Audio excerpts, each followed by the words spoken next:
Until today, we have been discussing statements and important news that appeared in the information field, mainly in our partner countries, as well as the theses expressed by our president. This time, we're going to review the international press, the big articles that came out literally from Monday to yesterday. Let's start with an article by the Wall Street Journal, which says that the DPRK may have sent poorly trained soldiers to the war. The emphasis is on these 20-year-olds trained to kill in mountainous terrain, designed for limited training in the South Korea conflict. It will be challenging for them in Ukraine, but the difference between killing on plains or mountains may be negligible. I found it interesting that they initially sent the poorly trained ones.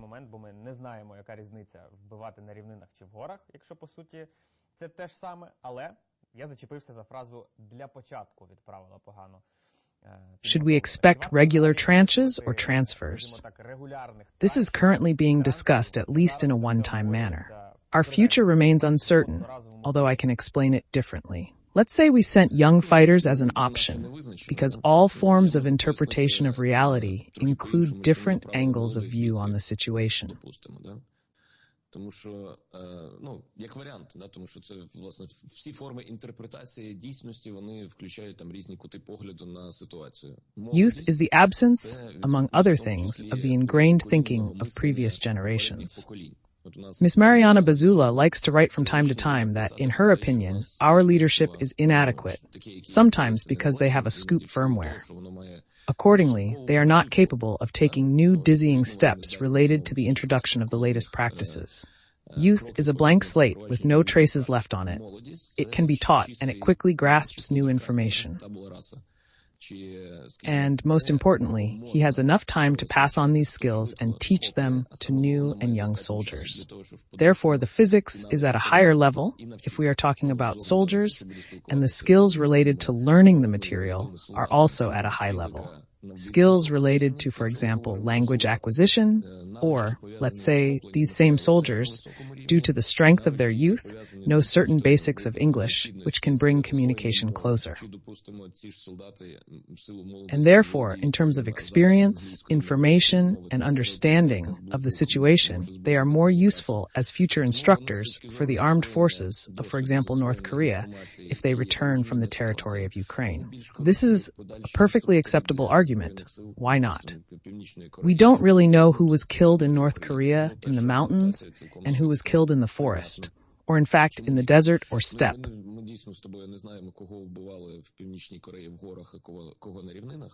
It's just that, in my opinion, North Korea hasn't had any military clashes with South Korea in recent decades.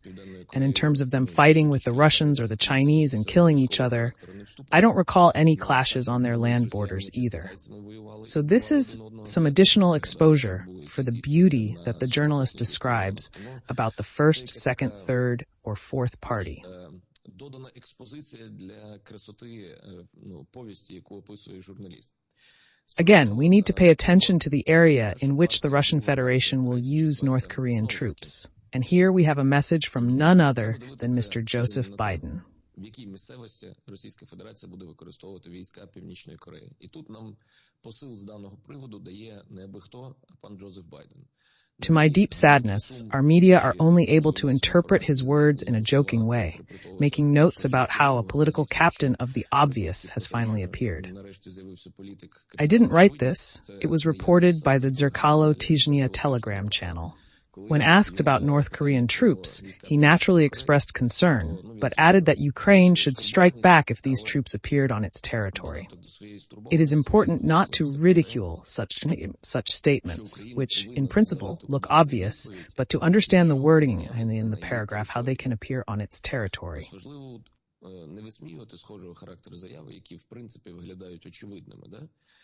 After all, the use of North Korean troops on the territory of the Russian Federation, while worrisome, is not illegal under international law if the two entities have concluded an agreement and ratified it by the parliament, for example, of the Russian Federation, on mutual assistance in the protection of territorial integrity and sovereignty.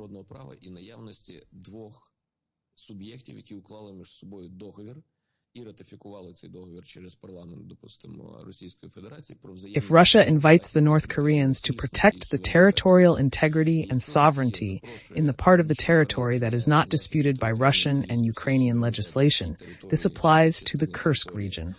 They can be used as part of the operations to push Ukrainian troops out of the Kursk region. Therefore, this second batch may not happen.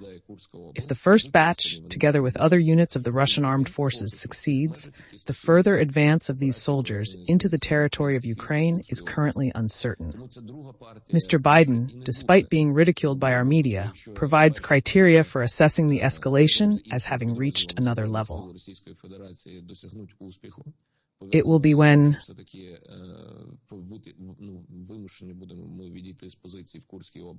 or if North Korean fighters appear on the territory of Ukraine within its international borders, in particular in Luhansk, Donetsk, Zaporizhia, Kherson regions, and the Autonomous Republic of Crimea, and participate in events and combat operations on the side of the Russian Federation.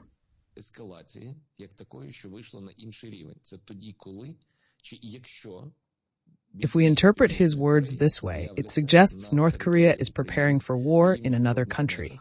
Unlike the Kursk region, this conflict won't be about restoring Russia's territorial integrity, as Russia will invoke the right to self-defense under the UN Charter. Instead, it will be an offensive and aggressive act, prompting a potential U.S. response.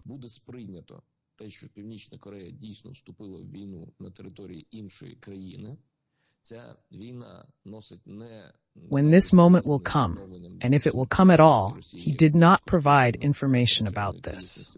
Usually this is not said, but it provides an understanding to the diplomatic side that uses the forces and means of the acceptable limits of their use. These limits, which fit into a certain acceptability on the part of the United States, may go unreacted to when it comes to the use of troops on Russian territory. I think that this interpretation is more holistic, so there may not actually be a second batch, although the very fact that North Korean troops appeared as part of the Russian Federation's units is a signal, including to the United States, that Russia may bring them in larger numbers if the project is successful, directly during the assaults on the territory of Ukraine. And what you can do in this case is still a mystery. This is not a mystery, but simply an exchange of signals between countries, trying to keep the conflict within a certain controllability, which leaves uncertainty as to whether to advance, intensify arms supplies, provide authorizations, or go for a de-escalation, moving to a situation of diplomatic regulation. Поки що ця загадка, вона не є загадкою, вона є просто обміном сигналом між. Throughout the war, events of this nature have been taking place at various levels, and now all factors are focused on North Korea. До того проштовхувати, інтенсифіковувати постачання озброєнь, надавати дозволи, іти шляхом зниження ескалації, іти шляхом зменшення допомоги, переводити конфлікт в ситуацію дипломатичного регулювання чи ні. Тобто, насправді, протягом всієї війни схожого характеру заходи відбуваються просто на різних рівнях, а зараз з'явився... I saw this statement by Biden. I read it this morning. And frankly, I was shocked. I understand perfectly well what they want. To hint to us that all this is happening in the Kursk region. It's not your territory. You shouldn't care. But since our defense forces are there, we understand why this outrages us. He says that you can and should strike when they come in. And we're like, okay, thanks for the advice.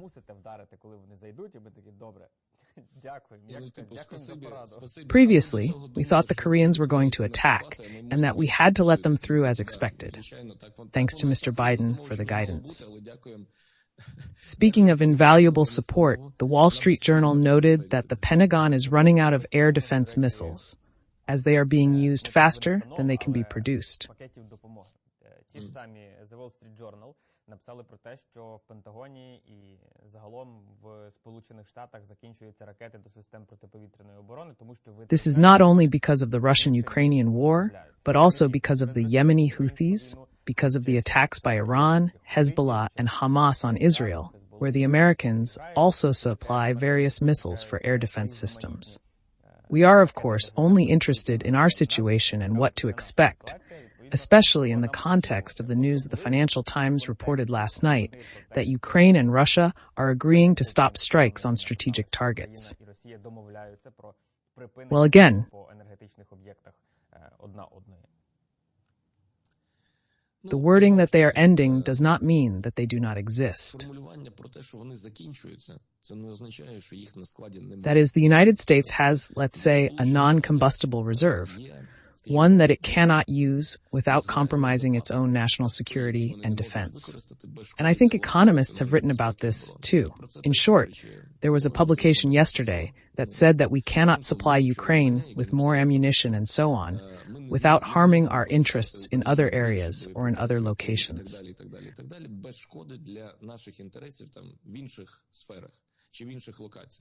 This doesn't mean they don't exist. The U.S. has enough Patriot batteries, launchers, and radars, even though they aren't at war. However, to reinforce the North Coast with Patriot systems and modern packages capable of intercepting ballistic missiles, they need to produce an additional 150 units.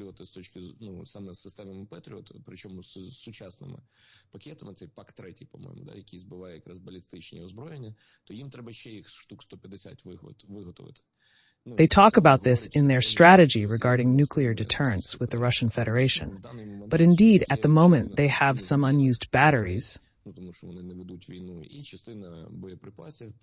because they are not at war.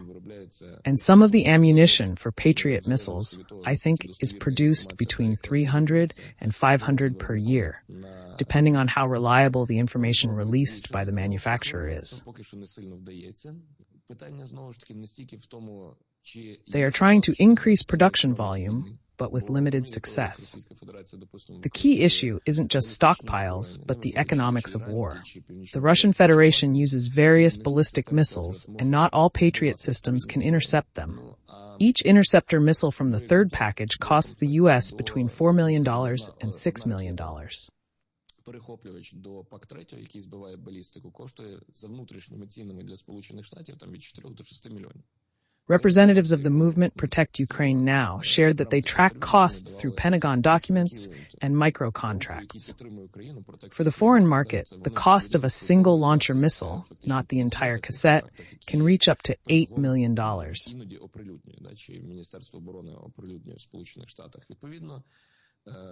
Для зовнішнього ринку вартість однієї такої там пускової ракети, саме не всієї касети там і установки на 6 чи 8 ракет, а просто однієї ракети. Ну це But at this price, and with the launching of missiles, or the use of these missiles against the Shahed, no economy of any country in the world will be able to withstand this in terms of finance, the economics of war.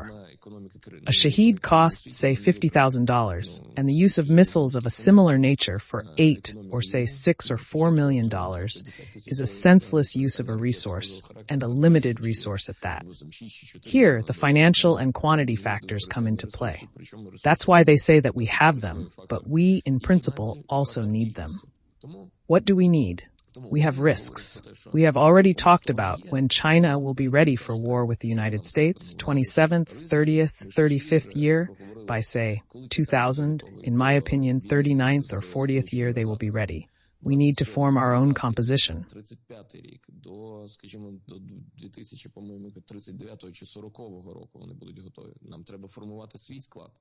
Russia is now pulling out military equipment from its warehouses, and we have seen it dispersing intensively over the past 3 years.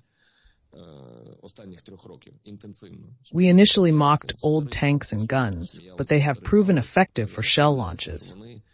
The real issue is mass production, as Western countries struggle to produce enough barrel artillery due to the lengthy processes of boring and hardening that can't be sped up. Weapons can only be sourced from warehouses, and the U.S. is the only Western country with such stockpiles. The U.S. assesses how many weapons it needs for various conflicts, including in the Middle East. Currently, they are providing a significant number of Humvees, ranging from 200 to 500, but many are being written off.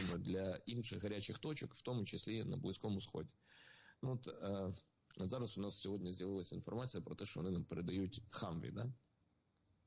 In other words, in the United States, as of today, any civilian or legal entity can apply to the Department of Defense to buy back this Humvee, because buying it back is still cheaper and even a little bit more than the need to dispose of it.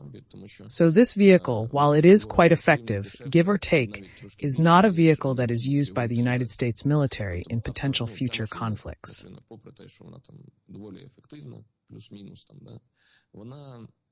They are modernized and replaced with new ones, and the ones that have arrived in the warehouse are either recycled or sold to anyone in principle.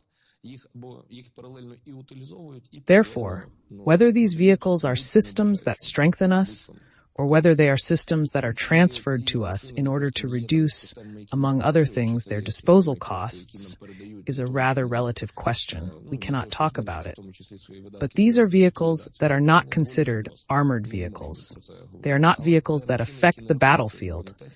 They are simply a means of delivering personnel and a way of delivering cargo, and even then without proper protection.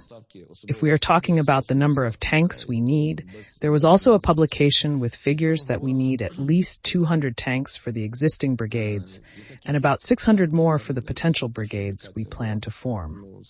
And the point is that in general, we hardly have anywhere to count on getting these tanks in principle. We simply will not produce them.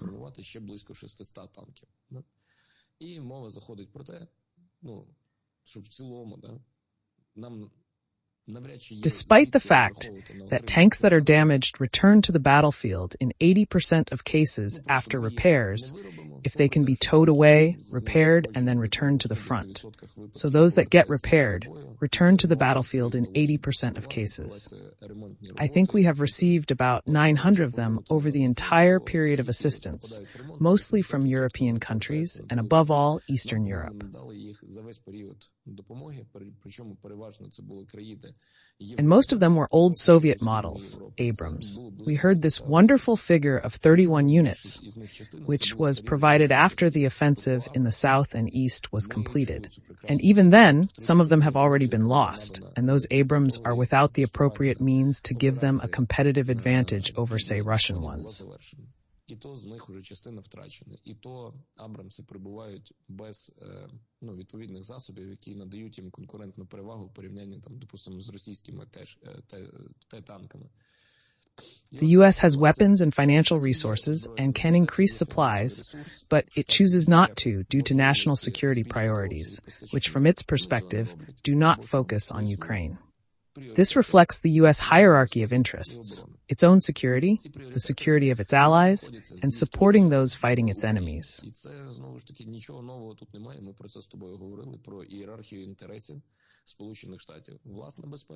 And, in this category, we fit into the third scale, plus or minus, and do not fit into the first two.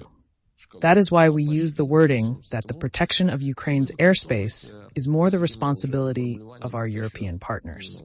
Germany is making efforts to provide its air defense systems, both short-range and those that operate within 30 to 50 kilometers. Germany is working on the production of these systems, and there are long-term supply contracts. And the United States, until recently, has supplied us with one of all the Patriot systems, and now I think there is one more in one of the recent packages. What we can count on, and the ammunition for them, is also limited, so it is proposed to move, or rather the strategy is, that we concentrate more on the fact that the relevant air defense means are provided by Western European countries with their own ammunition, which they also produce. But, as we see from the results of daily raids by the Shahed, first of all, are not being shot down by Patriots, that's for sure. But the effectiveness of the shoot-down, according to our general staff, is decreasing. Why? Because the tactics of their use are changing, and Russia is working on ways to suppress our detection capabilities. Шахеди, по-перше, ніхто не збиває Петріотами, це точно, але і ефективність збиття, по даним нашого Генерального штабу, вона знижується. That's why our partners and we emphasize at the political leadership level that we have issues in low airspace, where drones used for surveillance, reconnaissance, or strikes are prevalent. We need to focus more on developing electronic warfare to suppress Russian capabilities than on increasing the number of Patriot systems. Although the Ministry of Defense claims that everyone will soon have Powerbrick, progress in this area is still lagging. As long as we are lagging behind in this issue, there will always be insufficient armor to counter the number of drones that are used. But by the way, regarding the armored vehicles you mentioned, the Financial Times wrote that Ukraine is looking for armored vehicles around the world, collecting them. In particular, they cited the example of Croatia.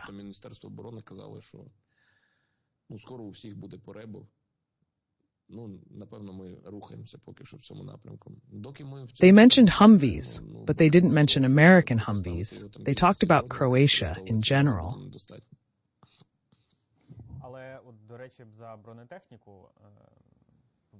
The system works as follows. We are given old equipment, which means that it is actually written off, but it comes to us as aid, and in return we receive new equipment from the same countries.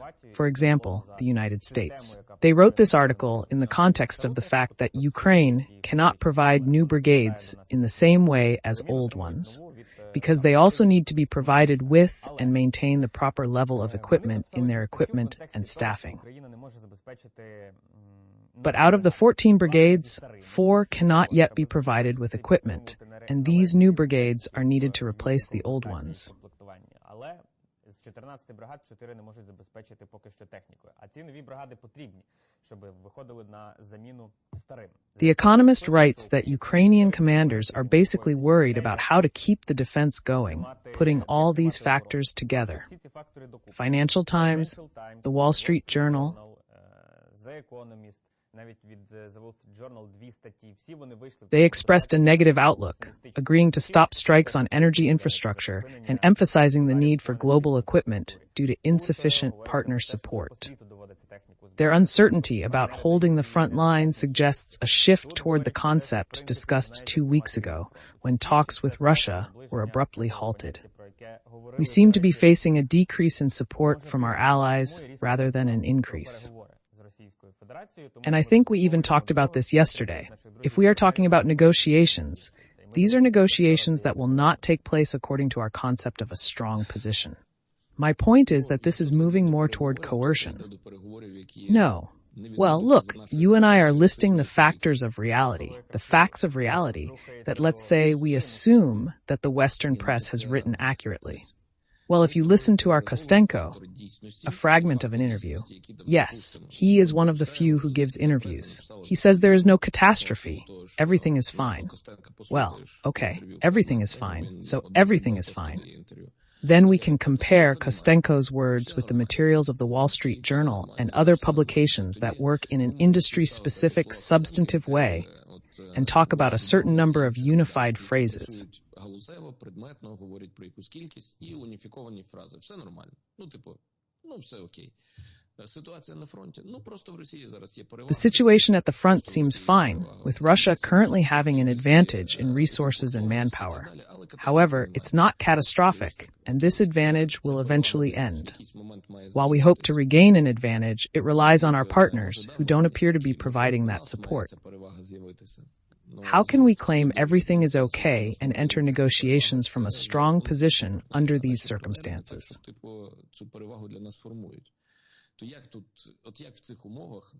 I don't know. My logic doesn't work with words in any way.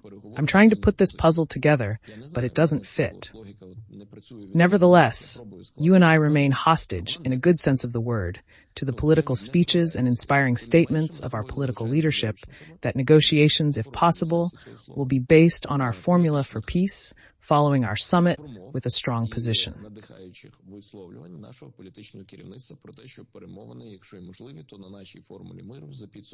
Well then, we just have to wait for this beautiful moment in time when it will be formed. And we are certainly looking forward to it. At the same time, When reading publications that relate in particular to armored vehicles and equipment of the Ukrainian armed forces, I would pay attention to wording that is not trendy among our citation community.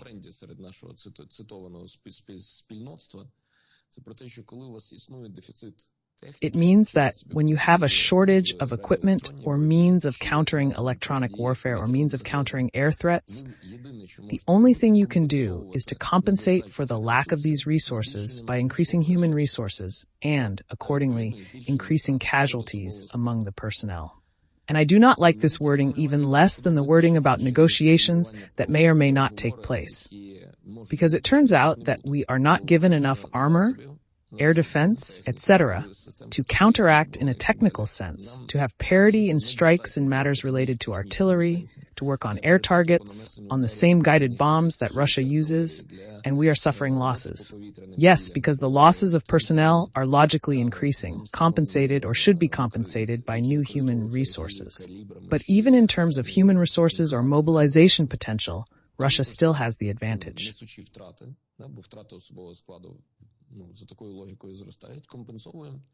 We started with you from the point of view of the struggle of potentials.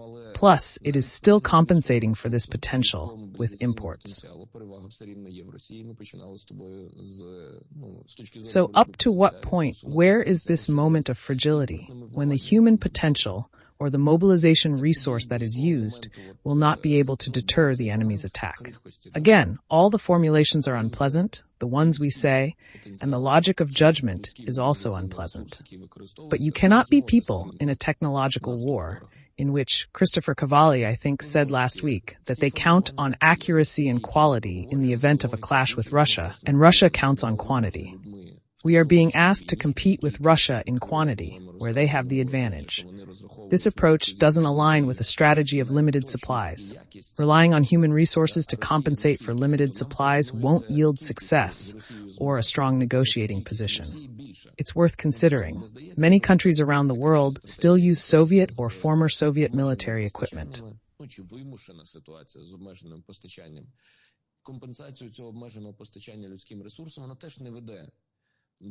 Next, the question of transparent sales or transparent purchases will arise when one of the activists or later journalists comes forward and says, the GUR, although no longer the GUR, did not buy shells at the market price. I mean, there is a market price. There is a market with a sufficient number of 155mm shells that you can go to and say, come on, let's compete with the price, please.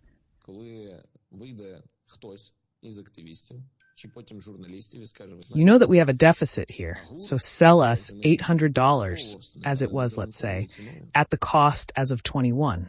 Really? That is, when a client comes from a warring country and the seller realizes that this country has nowhere to get shells, he will not squeeze them and twist their arms.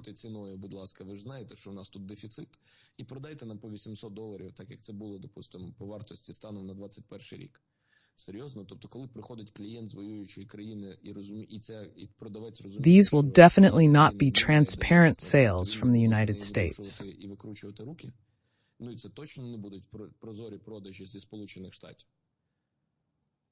These will definitely not be schemes that directly involve supplies to Ukraine. They will be intermediaries. They will be disguised contracts. They will be contracts through some third or 15th companies with bribes.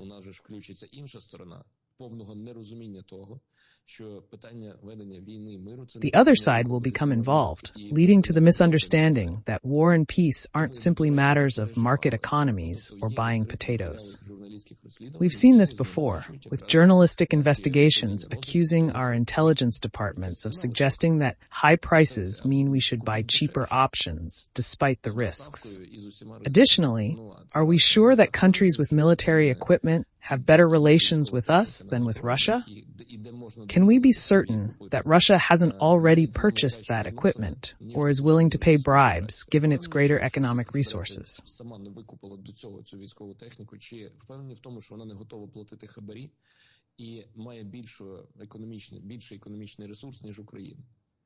No, there is no such certainty, but this is a kind of understanding of real life that an idealist is not ready for.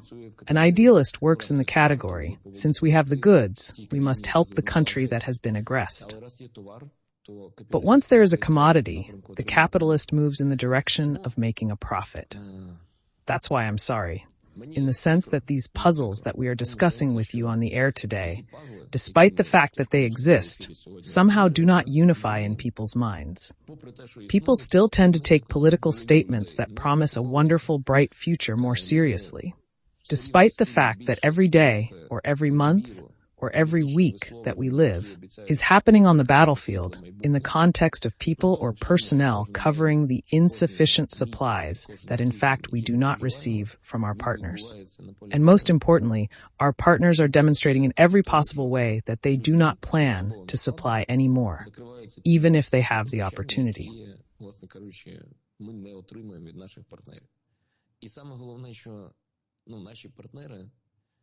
Всіма можливими способами демонструють, що вони постачати більше не те, що не мають змоги.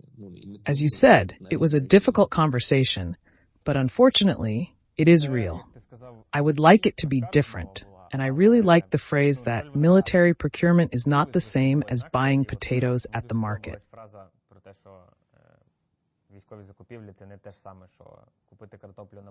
In fact, a lot of people do not understand this, and I think not only people in Ukraine but also abroad.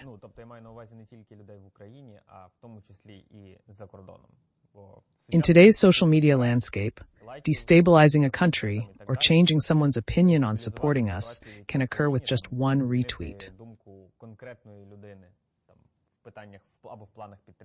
That's why it's difficult. Look, just on weapons. We didn't treat Serbia very well in the media, and then it turned out that we generally cooperate with Serbia in terms of purchasing military equipment, shells, etc. How so? Politically, we condemn them, but economically, they are willing to cooperate.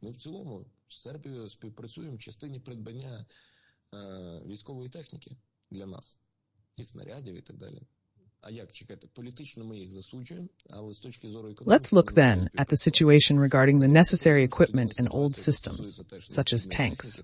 Who can have them? Let's say the Warsaw Pact countries, Romania, Bulgaria, Hungary, Slovakia.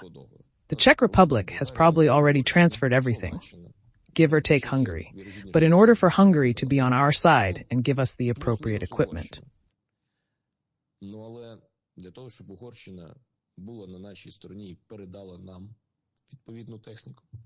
We need to turn our relations with Hungary, which have been built over the years, upside down. Some might argue that Orban's close ties to Putin reflect how international relations are formed, shaped by history, cooperation, and priority choices.